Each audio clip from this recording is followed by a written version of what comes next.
Hey guys, and we have a perfect textbook example of why it's important to be a disciplined trader. Now, we already tried doing a trade with Stellar. We were barely just stopped out, and we are trying it again because it makes sense to take the trade. Now, John, can you explain more what happened? Yeah, thanks, Nicholas. What we want to show you in this trade setup is how to be defensive and still safe and pursue good profits. And that is, we're seeing a move up in the market today, and every move when you trade cryptos gets people excited and think, well, this could be the one we're going to head back up to, 15,000 Bitcoin and who knows what. And the reality is, all these moves have been false starts lately. So we're pattern traders and we have found bullish patterns on a number of charts. That's a good indicator you should maybe want to look for a trade. But what kind of trade is the question?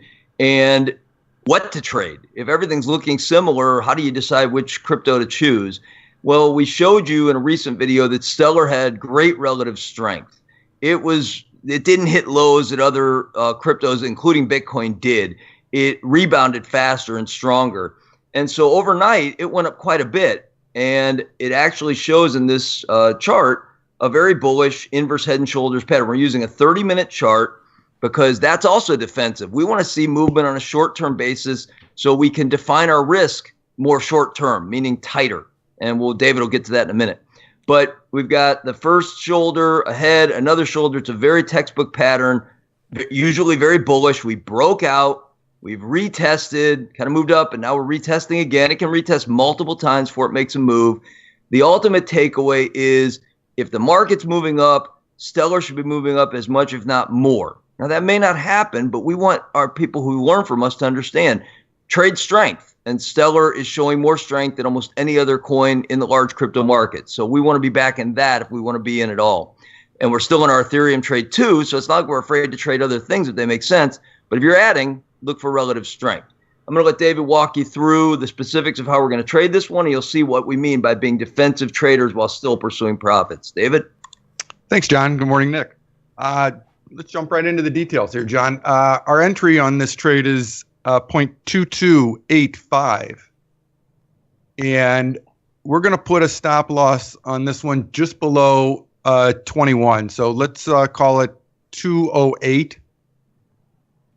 That'll be our stop point, and that's about 9% out of the way, or 9% lower, excuse me.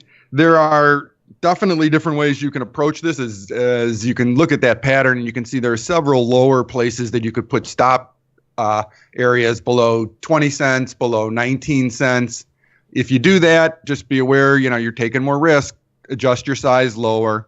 We are trying to stay consistent with our desire to keep things tight and defensive and disciplined. So we're going to have that stop at 21, just below 21 at 208.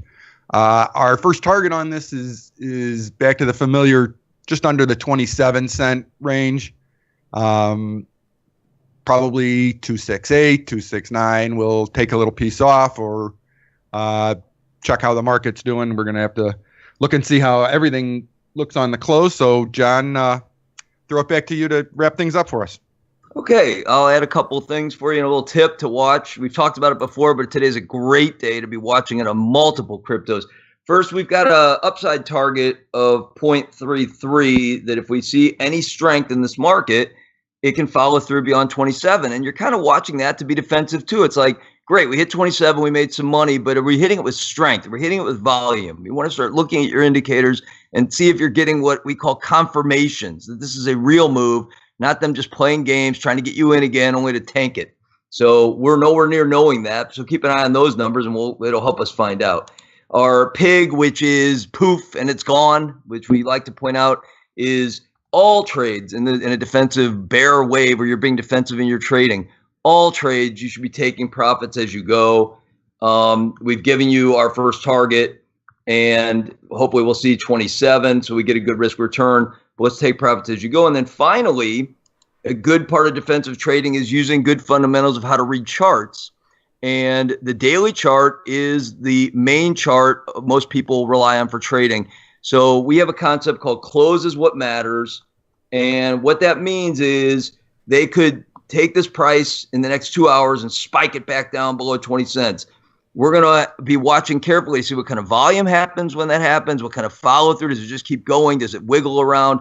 We might hold out until the close today to see if we get back above our stop, meaning we may be flexible with our stops to a very small, reasonable percentage. For example, we'll have an intraday stop below 20 probably. David can add back in if he wants.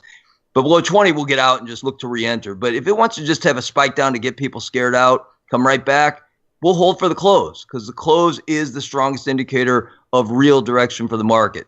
David, any further comment on that? Yeah, we just tell everybody, like usual, pay attention to the site and to check the video and look for updates real time as we approach the close. Of course, and make sure to subscribe to see our latest trades as we make them in the most fastest way possible. See you guys.